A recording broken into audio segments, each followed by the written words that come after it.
بشكوت العادة والعوايد بنين ويعمل 66 كيف، يلا تبعوني.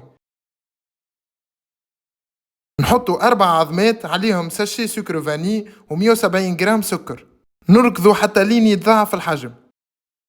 بعد نصبوا 250 مليلتر زيت، نحطوا ساشي خميرة مرطبات، 160 جرام نشا، 10 جرامات قشور برقدان مرحي، 20 جرام بسباس مرحي، 450 جرام فارينة و50 جرام جلجلان، ونلموا العجينة متاعنا. نغطيوها باش ما تشيحش، وتوا نخدموا كعبات البشكوتو متاعنا.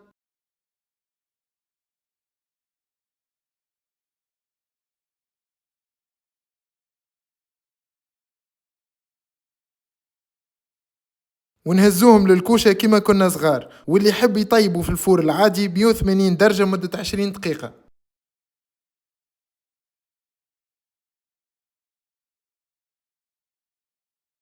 وهكا نكونوا تحصلنا على بشكوتو يعمل الكيف. وما تنسيوش تتبعوني على انستغرام تيك توك وفيسبوك على الباج فيدي قطي. توا يلا نتعدوا الديغوستاسيون.